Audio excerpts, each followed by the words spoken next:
एक दिन रात के वक्त 20 साल की जवान लड़की अपने पिता के कमरे में जाती है और देखती है कि उसके पिता गहरी नींद में सो रहे हैं। वह लड़की धीरे से उनके पास जाकर बैठ जाती है और उसे देखकर पिता जाग जाते हैं।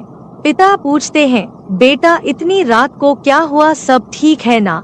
लड़की कहती है, पापा मेरे सिर में बहुत तेज दर्द हो रहा है और मुझे बहुत डर भी लग रहा है। क्या मैं आपके पास सो सकती हूँ? पिता मुस्कुराते हुए कहते हैं, बिल्कुल बेटा, कोई बात नहीं, आप आराम से सो जाओ, मैं यही तुम्हारे पास हूँ। पिता लड़की को बिस्तर पर सुला देते हैं और उसके सिर को प्यार से सहलाने लगते हैं। इससे लड़की को तुरंत आराम महसूस होता है और वह धीरे धीरे सोने लगती है। उस दिन पिता ने थोड़ी बहुत ड्रिंक भी की होती है। नमस्कार दोस्तों, स्वागत है आपका हमारे चैनल पर। आज की कहानी आपको चौंका देगी और आप सोचने पर मजबूर हो जाएंगे कि एक पिता और बेटी ऐसा काम कैसे कर सकते हैं। अगर आप हमारे चैनल पर नए हैं तो कृपया सब्सक्राइब जरूर करें ताकि आप हमारी ऐसी और भी कहानियां मिस न करें। तो चलिए दोस्तों, शुरू करते हैं आज की यह सच्ची कहानी, जो मध्य प्रदेश के सागर जिले की है। इसी जिले के एक गांव में छगन लाल नाम का एक आदमी अपने 3 बच्चों के साथ रहता था। छगन लाल की पत्नी की लंबी बीमारी के बाद मौत हो गई और 1 साल से घर की स्थिति बेहद कठिन हो गई थी। उसकी बड़ी बेटी की उम्र 20 साल, छोटी बेटी की उम्र 14 साल और सबसे छोटे बेटे की उम्र 9 साल थी। पत्नी के इलाज में सारी जमा पूंजी खत्म हो गई थी और अब छगन लाल कर्ज में डूबा हुआ था। आर्थिक स्थिति दिन ब दिन खराब हो रही थी और घर चलाना उसके लिए मुश्किल हो गया था। बच्चे भी अपनी मां की याद में गुमसुम रहने लगे थे।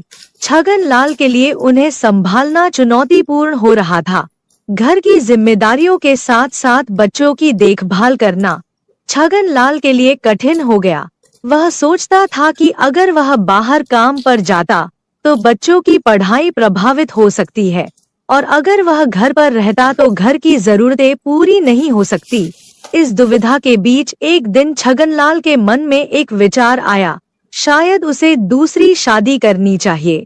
एक नई पत्नी घर की जिम्मेदारियों को संभालने में मदद कर सकती थी और बच्चों को भी एक नया जीवन मिल सकता था।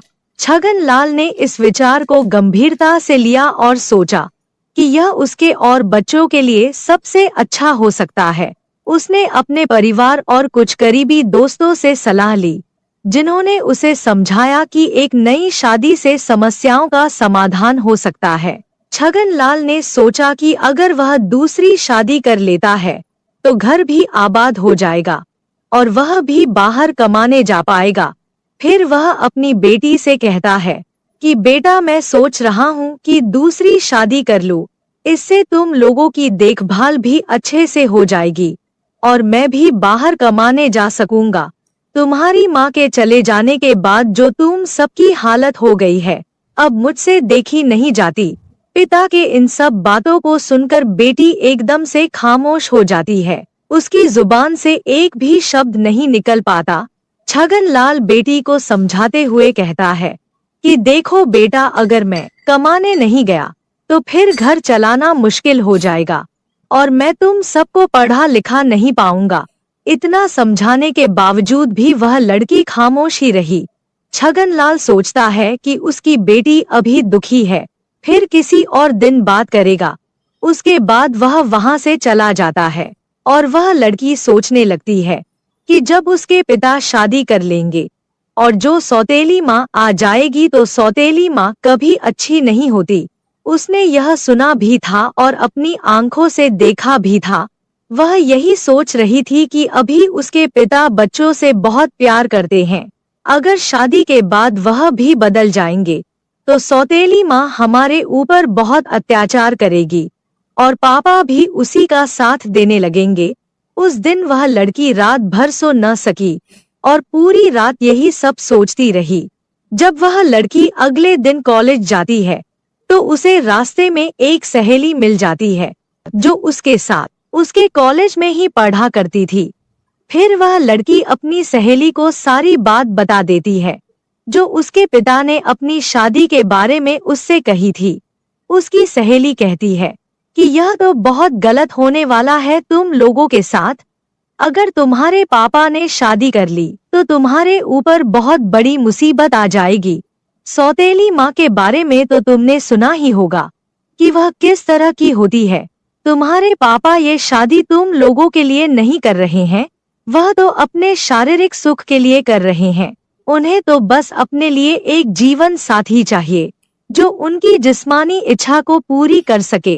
तुम्हारे पापा को जिस्मानी इच्छा बहुत परेशान कर रही है, इसी वजह से वह शादी करना चाहते हैं। तुम कभी यह मत सोचना कि वह ये शादी तुम्हारे लिए कर रहे हैं। उन्हें तो बस अपनी इच्छाओं को पूरी करने के लिए एक जिस्म चाहिए। वह लड़की अपनी सहेली की बातें सुनकर बहुत ही परेशान हो जाती है और उसे यह लगता है कि उसके पापा शादी करके ही रहेंगे। फिर उसकी सहेली कहती है कि मेरे पास एक आइडिया है, अगर तुम कर सको तो। वह लड़की कहने लगी कि ठीक है, मैं अपने भाई बहन के लिए कुछ भी कर सकती हूँ। उसकी सहेली कहने लगी कि तुम्हारे पापा को सिर्फ जिस्म चाहिए, अगर तुम अपने पापा के साथ संबंध बना सको तो फिर उन्हें शादी की सूरत नहीं रहेगी और वह कभी भी शादी नहीं करेंगे। फिर वह लड़की इस बात को गहराई से सोचने लगती है और इस नतीजे पर पहुंचती है कि फिर चाहे उसे कुछ भी करना पड़े मगर वह अपने भाई बहन को कभी बर्बाद नहीं होने देगी। अब उस लड़की ने ठान लिया था कि किसी भी कीमत पर उसने अपने पापा की शादी नहीं होने देगी। कॉलेज से आते आते उसको शाम हो गई थी, क्योंकि वह कॉलेज के बाद अपनी सहेली से काफी देर तक बातें कर रही थी।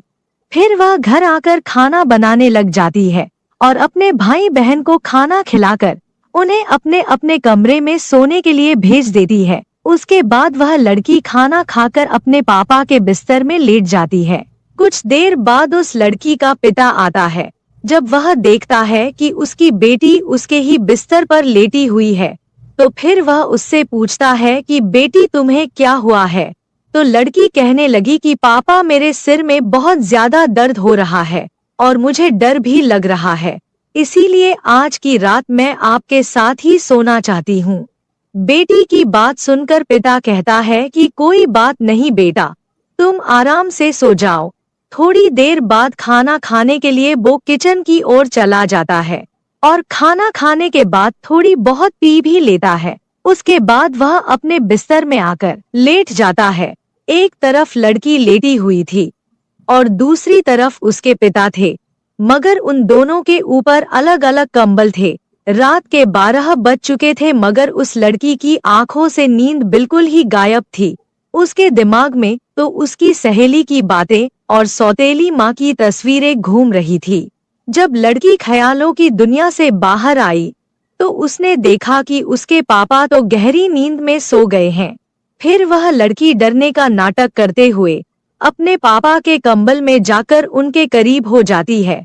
थोड़ी देर बाद वह लड़की धीरे धीरे अपने पापा के और भी ज्यादा करीब होने लगती है। नशे के कारण उनका बाप भी मदहोश होने लगता है। जब तक उसे होश आया तब तक उसके अंदर का शैतान जाग चुका था, इसीलिए वह खुद को रोक न सका। उसके बाद वह दोनों अपने इस रिश्ते को भूलकर कई बार संबंध बना लेते हैं। अगली सुबह जब सोकर उठते हैं तो दोनों ही बहुत खुश थे। उन्हें किसी भी तरह की कोई शर्म या पछतावा नहीं था। उसके बाद तो यह सिलसिला आए दिन ही चलने लगा। अब तो वह लड़की भी इसकी आदी हो चुकी थी। जब भी उनका मन करता तो वह अपनी इच्छाओं को पूरी करते थे। इसी तरह दिन महीनों में बदलते चले गए और महीने बीत गए, पता ही नहीं चला। एक दिन उस लड़की की तबीयत खराब हो जाती है और उसे उल्टी और चक्कर आने लगते हैं। फिर वह लड़की चेक करवाने के लिए डॉक्टर के पास एक क्लिनिक पर जाती है। तब उसकी रिपोर्ट आई तो उसके पैरों के तले जमीन खिसक गई। डॉक्टर ने उसे बताया कि वह 2 महीने से प्रेग्नेंट है। उस लड़की के गांव के ही एक औरत उस क्लिनिक में साफ सफाई का काम किया करती थी। जब उस औरत को इस बात का पता चला तो फिर वह औरत पूरे गांव में ढिंढोरा पीट देती है। छगन लाल की कुंवारी की मां बनने वाली है। धीरे धीरे यह खबर आग की तरह पूरे गांव में फैल जाती है। छगन लाल का अपनी ही बेटी के साथ नाजायज रिश्ता है। एक दिन उसकी सहेली उसके घर जाकर कहती है कि पूरे गांव में पता चल चुका है कि तुम प्रेग्नेंट हो। अपनी सहेली की यह बात सुनकर लड़की बहुत परेशान हो जाती है और उसे कुछ भी समझ नहीं आ रहा था कि अब वह क्या करे। वह सोच रही थी कि अब तो उसके पिता की बहुत बदनामी हो जाएगी और वह भी किसी को मुंह दिखाने लायक नहीं रहेगी।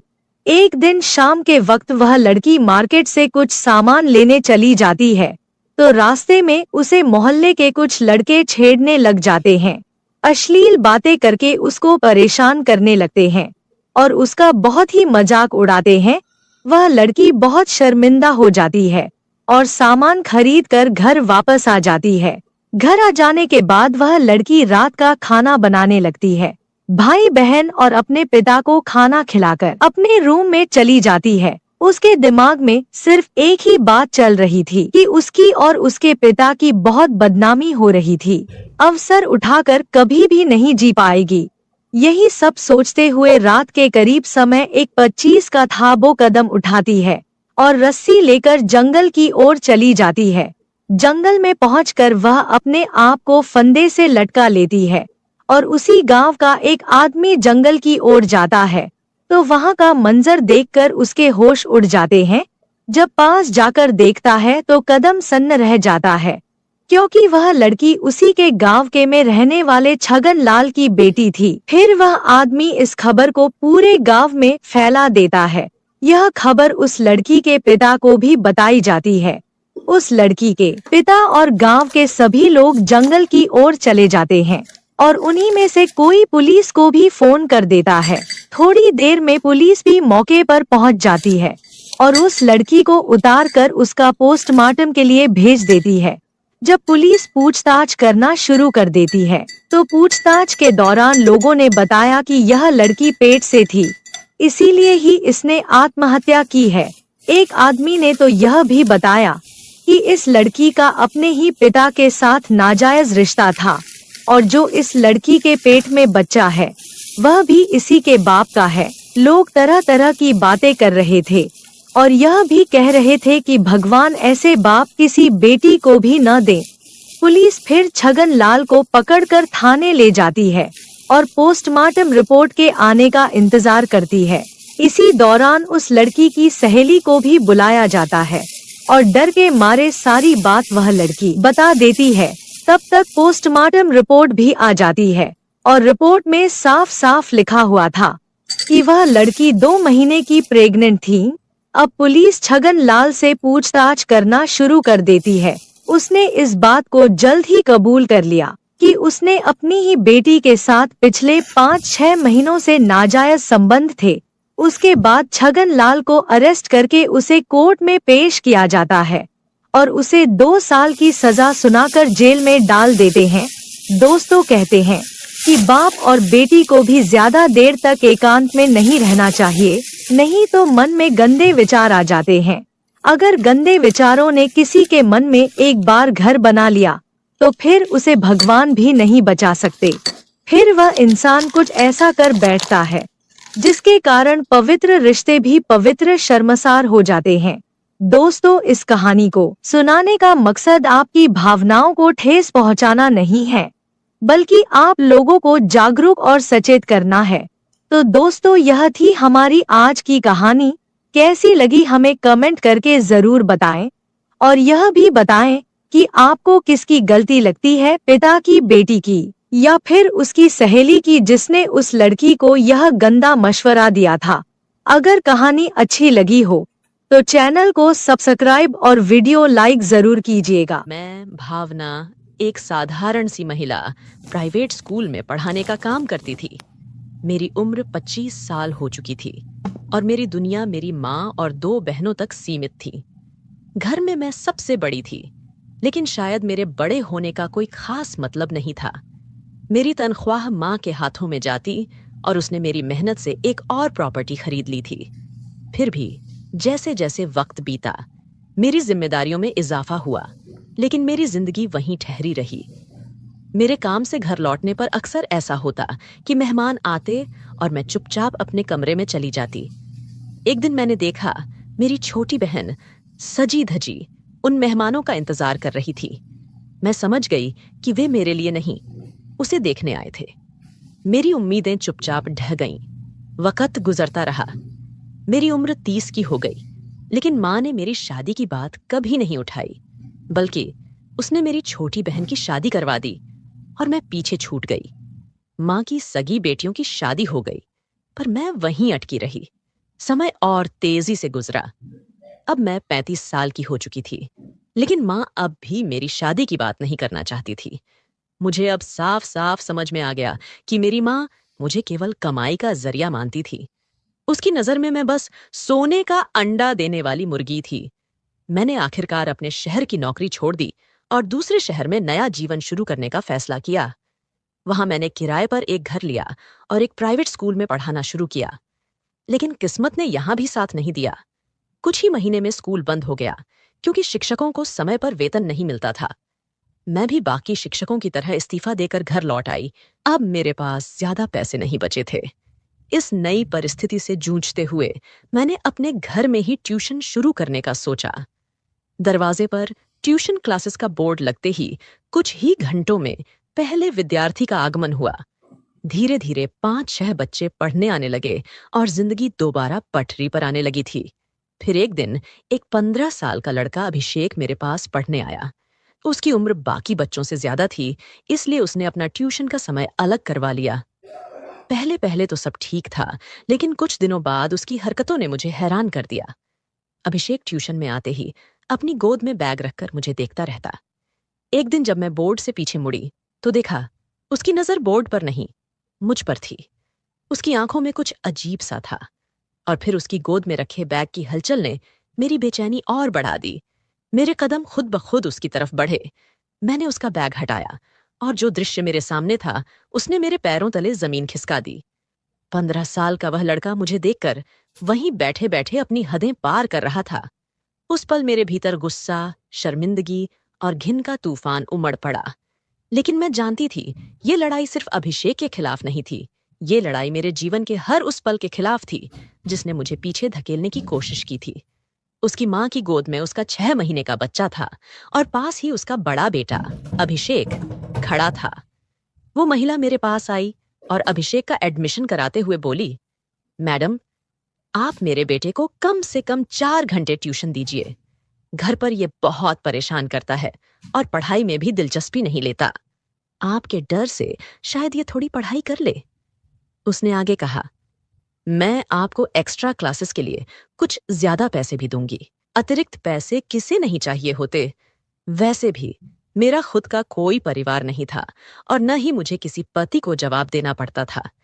इसीलिए मैंने खुशी खुशी उसके बेटे को एक्स्ट्रा क्लास देने के लिए हाँ कर दी। अगले ही दिन से अभिषेक ट्यूशन आने लगा। मुझे जल्दी ही समझ में आ गया कि अभिषेक पढ़ाई में काफी होशियार है। बाकी बच्चों के जाने के बाद भी उसकी एक्स्ट्रा क्लास चलती रहती थी। ट्यूशन के दौरान अभिषेक बहुत सी अच्छी बातें करता था। उसके साथ समय कब बीत जाता मुझे पता ही नहीं चलता। शायद क्योंकि मैं भी अपनी जिंदगी में अकेली थी, तो उसकी बातें सुनकर मुझे भी कोई सहारा मिल गया था। ऐसे ही दिन बीत रहे थे। मैं जिस घर में रहती थी उसकी ऊपरी मंजिल का एक कमरा पहले से ही टूटा हुआ था। अब वहां एक नया किराएदार आकर रहने लगा था, जो कि मेरी ही तरह अकेला था। एक शाम की बात है, 6 बजे के करीब अभिषेक अपने घर जाने के लिए निकला ही था कि तभी वह नया किराएदार मुझे चाय के लिए बुलाने आया। उसकी बात सुनकर अभिषेक अचानक रुक गया और बोला, मैडम, मुझे मैथ्स के कुछ सवाल समझने हैं। ये कहते हुए वह मुझे क्लासरूम में ले आया। जैसे ही हम अंदर पहुंचे, मैंने उसे ब्लैक बोर्ड पर मैथ्स के सवाल समझाने शुरू कर दिए। लेकिन अभिषेक का ध्यान बिल्कुल भी मेरी पढ़ाई पर नहीं था। वो बस यूं ही मेरा समय बर्बाद कर रहा था। ये मुझे समझ में आ गया था। मैंने थोड़ी सख्ती से कहा, तू मेरा समय बर्बाद मत कर। तेरा ट्यूशन का समय खत्म हो गया है, अब घर जा। अभिषेक ने अचानक मेरे हाथ को पकड़ लिया और बोला, मैडम, आप बहुत अच्छी हैं। जब तक मैं वापस नहीं आता अपना ख्याल रखना। मुझे उसकी इस बात पर कोई खास ध्यान नहीं गया, लेकिन जाते वक्त उसका इस तरह का व्यवहार मुझे थोड़ा अजीब जरूर लगा। अगले दिन अभिषेक ट्यूशन के समय नहीं आया। तभी आसमान में बादल घिराए और तेज बारिश होने लगी। मैंने ट्यूशन में आए बाकी बच्चों को जल्दी ही छुट्टी दे दी। थोड़ी ही देर बाद जब मैं दरवाजे पर खड़ी होकर बारिश का आनंद ले रही थी, तभी मैंने देखा कि अभिषेक पूरी तरह से भीगा हुआ मेरी ओर आ रहा है। उसे इस हालत में देखकर मैंने जल्दी से उसे अंदर बुलाया और रुमाल फेंकते हुए कहा, जल्दी अंदर आ जाओ। अभिषेक घर के अंदर आते ही मुझसे लिपट गया। उसकी इस अचानक हरकत से मैं हैरान रह गई। वो रो रहा था। मैंने उससे पूछा, क्या हुआ अभिषेक, क्यों रो रहे हो? उसने सुबकते हुए कहा, आज मम्मी ने मुझे मारा है, मैं अब घर वापस नहीं जाऊंगा। उसकी बातें सुनकर मेरा दिल पिघल गया। उस रात वो घर जाने को बिल्कुल तैयार नहीं था। मैंने उसे खाना खिलाया, लेकिन फिर भी वो घर जाने को राजी नहीं हुआ। उसकी माँ भी उसे देखने नहीं आई और जब मैंने फोन किया तो उसका नंबर भी नहीं मिला। आखिरकार मैंने उसे अपने घर में ही सुला लिया। वो रात मेरे लिए भी अजीब थी, लेकिन कहीं न कहीं मैंने महसूस किया कि अभिषेक भी शायद उसी तरह अकेलापन महसूस कर रहा था जैसे मैं करती थी। वह रात भी ऐसी ही थी जब अभिषेक मेरे कमरे में सोया हुआ था। अगले दिन सुबह सुबह दरवाजे पर दस्तक हुई। अभिषेक की माँ खड़ी थी और जैसे ही मैंने दरवाजा खोला, उन्होंने रोते हुए कहा, आप इस लड़के को अपने घर में बिल्कुल भी मत रखिए, मैं इससे तंग आ चुकी हूँ, आप भी इसे निकाल दीजिए। उनकी आंखों में आंसू थे और उन्होंने गुस्से में अभिषेक को थप्पड़ मारा। मैं हैरान रह गई। मैंने उन्हें रोकते हुए कहा, आप उसे क्यों मार रही हैं? इस पर वह बोली, इसकी तरफदारी मत कीजिए, नहीं तो आप पछताएंगी। अगर आप इसे अपने पास रखना चाहती हैं तो रख लीजिए, मैं इसकी ट्यूशन फीस भी नहीं दूंगी। इतना कहकर वह चली गई। मुझे ऐसा लगा कि उन्होंने अपने बेटे के लिए ममता खो दी है। अभिषेक चुपचाप मेरे पीछे आकर लिपट गया। उसकी माँ के जाते ही उसने मुझे जोर से गले लगाया। उसकी मासूमियत देखकर मेरा दिल पिघल गया। मैंने सोचा, वैसे भी मैं घर में अकेली हूँ, कुछ दिनों के लिए अभिषेक को रख सकती हूँ। शायद उसकी माँ का गुस्सा ठंडा हो जाए और वह उसे वापस ले जाए। लेकिन ऐसा नहीं हुआ। अभिषेक की माँ ने उसके कुछ सामान दरवाजे पर छोड़ दिया और चली गई। मैं इसे क्षणिक गुस्सा समझ रही थी, मगर 2 दिन बाद पता चला कि वे लोग कॉलोनी छोड़कर किसी और शहर चले गए हैं। उनके फोन भी बंद हो गए थे। मैं यह बात अभिषेक से छिपाए रखी, क्योंकि उसे यह जानकर बहुत धक्का लगता कि उसके माता पिता उसे छोड़कर चले गए हैं। धीरे धीरे मैंने अभिषेक को अपने घर में ही रखना शुरू कर दिया। वह सुबह स्कूल जाता, शाम को ट्यूशन करता और रात को मेरे कमरे में आकर सोता। सब कुछ सामान्य चल रहा था, लेकिन एक रात कुछ अजीब हुआ। हमेशा की तरह उस दिन भी अभिषेक मेरे कमरे में सोने आया और लाइट बंद कर दी। वह अंधेरे में सोने का आदी था और उसकी आदत के चलते मैंने भी अंधेरे में सोने की आदत डाल ली थी। अचानक उस रात अभिषेक ने मुझे बहुत जोर से पकड़ लिया। उसकी पकड़ इतनी मजबूत थी कि मुझे यकीन ही नहीं हुआ कि वह 15 साल का लड़का है। मैं बहुत डर गई थी। ना तो मैं उठ पाई, ना ही उसकी पकड़ से खुद को छुड़ा पाई। लगभग आधे घंटे बाद वह अलग हुआ। मैं कांप रही थी और डर के मारे हॉल में चली गई। सुबह अभिषेक जब कमरे से बाहर आया तो वह ऐसे व्यवहार कर रहा था जैसे रात में कुछ हुआ ही नहीं। मैं उसे कुछ कहने ही वाली थी, तभी वह किचन की ओर बढ़ गया। उसकी मासूमियत देखकर मेरे मन में उथल पुथल मच गई। उसने मेरे लिए चाय बनाई और मेरे कमरे में मेरा इंतजार कर रहा था, मानो कुछ हुआ ही ना हो। वो मेरे कमरे में था और अचानक उसे देखकर मैं थोड़ी शर्म से भर गई। फौरन बाथरूम की ओर बढ़ी, अंदर जाकर जल्दी से अपने कपड़े ठीक किए और फिर बाहर आई।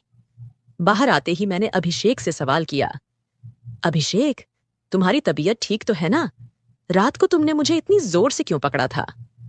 अभिषेक ने बेहद शांत अंदाज में जवाब दिया, मैडम, शायद आपको कोई गलतफहमी हुई है, मैं तो जल्दी ही सो गया था। उसके जवाब से मुझे थोड़ी राहत मिली। लगा कि शायद वो सब कुछ नींद में हुआ होगा। मैंने उस बात को और ज्यादा तूल नहीं दी। कुछ देर बाद अभिषेक स्कूल चला गया। दोपहर को जब वो घर आया तो रोज की तरह ट्यूशन के लिए बैठ गया। अब मैं उसकी एक्स्ट्रा क्लास नहीं ले रही थी।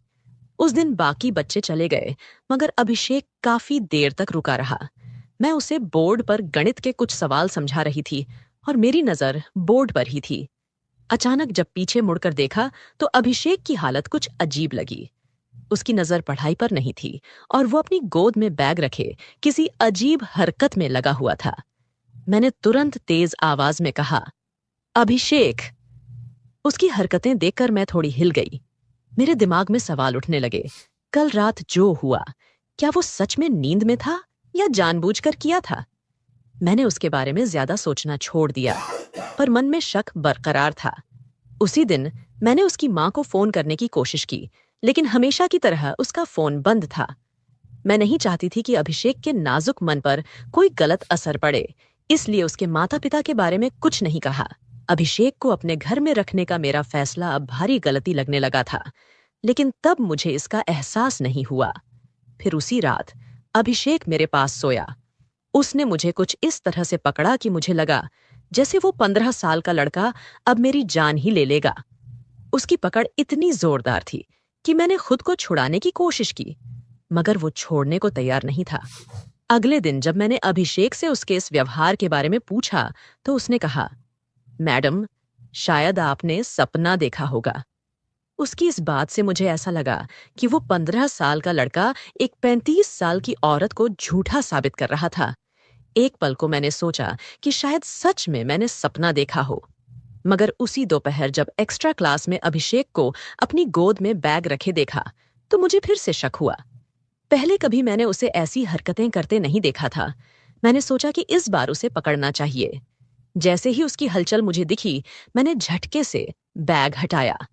तब मैंने देखा कि अभिषेक की मुट्ठियां कसकर बंधी हुई थीं और उसकी नजरों में कुछ अजीब सा भाव था। उसकी वो नजरें देखकर मेरे रोंगटे खड़े हो गए। उसी वक्त ऊपर की मंजिल पर रहने वाले किराएदार विजय घर आए थे। वो अक्सर जब भी कुछ नया लाते तो मुझे भी देने आते थे। उस दिन भी वो मार्केट से सब्जियां लाकर मेरे घर देने आए थे। विजय ने जब अभिषेक का व्यवहार देखा तो वो भी थोड़ा असमंजस में आ गए। उन्होंने मुझसे पूछा, अभिषेक ठीक है ना? मैंने अभिषेक की नजरों से बचाकर विजय को धीरे से सारा हाल बताया। अभिषेक के बारे में सुनते ही विजय को उस पर दया आई। वह सोचने लगा कि एक बच्चा जिसके माँ बाप उसे छोड़ चुके हों, किस तरह से अकेलापन महसूस करता होगा। विजय ने अभिषेक से कहा, तू अपनी मैडम को परेशान करने की बजाय आज से मेरे साथ मेरे कमरे में रह जा। लेकिन अभिषेक के चेहरे पर गुस्सा साफ दिखाई दे रहा था। वह मेरे पीछे छिपते हुए विजय को घूरने लगा और बोला, मैं अपनी भावना मैडम को छोड़कर कहीं नहीं जाऊंगा और तुम भी आज के बाद मेरी मैडम के पास मत आना। यह अभिषेक का वही रूप था जिसे मैं समझ नहीं पा रही थी। उसकी ये अचानक की गई बदतमीजी ने मुझे चौंका दिया। मैंने उसे डांटते हुए कमरे में भेज दिया। विजय ने भी चुपचाप अपनी लाई हुई सब्जी मेरे पास रखी और वहां से चला गया। पर मुझे महसूस हुआ कि कुछ तो अजीब हो रहा है। रात को सोते वक्त अभिषेक अक्सर कुछ बड़बड़ाता, कभी शादी की बातें, कभी मेरे साथ भविष्य के सपने। पर ये बातें मुझे अजीब लगती। मैं जानती थी कि कुछ गड़बड़ है, लेकिन ये समझ नहीं पा रही थी कि आखिर ये सब क्यों हो रहा है। एक रात मैंने अभिषेक से कहा कि वह बाहर हॉल में जाकर सो जाए, पर उसने मेरी बात नहीं मानी। जिद करके वह मेरे कमरे में आया और आते ही कमरे की सारी लाइट्स बंद कर दी। कमरे में घुप अंधेरा हो गया और अभिषेक मेरे पास आकर लेट गया। आधी रात के करीब मुझे अचानक महसूस हुआ कि अभिषेक का बर्ताव फिर से अजीब हो रहा है। इस बार उसने धीरे धीरे मेरे शरीर पर हाथ फेरा और मुझे कस कर पकड़ लिया। मैं घबराई और जोर से चिल्लाने लगी। तभी विजय, जो हॉल में मेरी आवाज सुनने के इंतजार में था, दौड़ते हुए मेरे कमरे में आ गया। विजय को मैंने पहले ही अभिषेक के बदलते व्यवहार के बारे में बता दिया था और उसकी मदद के लिए बुलाया था। कमरे में आते ही उसने लाइट ऑन की। जब मेरी नजर अभिषेक पर पड़ी तो उसका चेहरा पूरी तरह बदल चुका था, गंभीर और खौफनाक। उसके हाव भाव देखकर मैं बुरी तरह डर गई थी। विजय ने किसी तरह अभिषेक से मुझे छुड़ाया, लेकिन अभिषेक बिस्तर पर ऐसे पड़ा था जैसे वह पूरी तरह से जड़ हो गया हो। उसके हाथ पैर अकड़ गए थे, आंखें कसकर बंद थीं और वह कांप रहा था। यह देखकर हमें बिल्कुल समझ नहीं आ रहा था कि उसे अचानक क्या हो गया। बिना देर किए हमने अभिषेक को अस्पताल पहुंचाया। अस्पताल में डॉक्टरों ने बताया कि अभिषेक को मिर्गी के दौरे पड़ते हैं और सही इलाज न होने की वजह से उसकी हालत बिगड़ती जा रही थी। डॉक्टर ने यह भी कहा कि अगर अभिषेक को समय पर अस्पताल नहीं लाया जाता तो उसकी जान भी जा सकती थी। डॉक्टर की ये बातें सुनकर मैं स्तब्ध रह गई। पिछले कुछ दिनों में अभिषेक के साथ एक गहरा संबंध बन चुका था, जैसे वह मेरे परिवार का हिस्सा हो। 2 दिन बाद अभिषेक को अस्पताल से छुट्टी मिल गई। घर लौटते ही वह मेरे पैर पकड़कर रोने लगा। तब मैंने उसे सांत्वना दी और कहा कि वह घबराए नहीं, सब कुछ ठीक हो जाएगा। जब मैंने अभिषेक से पूछा कि क्या उसके माता पिता का हाल चाल है, तो उसकी आंखों में एक अदृश्य दर्द था। मैडम, उसने धीरे से कहा, मेरे माता पिता इस शहर को छोड़ चुके हैं। जब माँ ने मुझे मार पीट कर घर से निकाला तो उसने कहा था कि मैं इस शहर से चली जाऊंगी। अभिषेक ने अपने अतीत का एक चौंकाने वाला रहस्य उजागर किया। जिस महिला को आप मेरी असली माँ समझती हैं, वह वास्तव में मेरी जन्म माँ नहीं है। मुझे अनाथालय से गोद लिया गया था जब मैं केवल 6 साल का था। उन लोगों की शादी को 7 साल हो चुके थे और उनके पास कोई संतान नहीं थी। कुछ साल बाद जब उन्हें अपना बच्चा हुआ तो माँ का मुझसे प्यार घटने लगा। उसकी आवाज में आंसू थे जब उसने कहा, जब मैंने ट्यूशन के लिए आना शुरू किया तब मैंने देखा कि आप मुझसे प्यार से बात करती थीं। उस दिन जब मेरी माँ ने मुझे घर से बाहर निकाला तो मैं आपके पास शरण लेने आया। आपने मुझे अपने घर में बिना किसी शर्त के रखा। विजय ने इस स्थिति को सुनकर कहा, अभिषेक, अगर तुम्हें कोई आपत्ति नहीं है तो मैं तुम्हें गोद लेना चाहता हूं। विजय और मैंने अपनी अपनी कहानियां साझा की। उसने बताया कि कैसे उसके समाज में उसके मेडिकल टेस्ट के कारण उसकी शादी नहीं हो पा रही थी। मैंने विजय को बताया कि मैंने अपनी शादी के बारे में कभी सोचा नहीं था, लेकिन उसकी अच्छाई ने मुझे अपनी सोच बदलने पर मजबूर कर दिया। हमने कानूनी रूप से अभिषेक को गोद लिया और हम तीनों एक नया परिवार बन गए। भगवान हमें किस रास्ते से जोड़ देगा, यह कहना मुश्किल है। मेरे अपने लोग मुझे छोड़ चुके थे, लेकिन विजय ने मुझे एक नया जीवन दिया और अभिषेक ने मुझे मातृत्व का अनुभव कराया। तो दोस्तों, यह थी आज की कहानी। क्या आपको यह पसंद आई? अपनी राय कमेंट बॉक्स में जरूर साझा करें। अगर आपको कहानी पसंद आई तो वीडियो को लाइक करें और हमारे चैनल को सब्सक्राइब करें। धन्यवाद।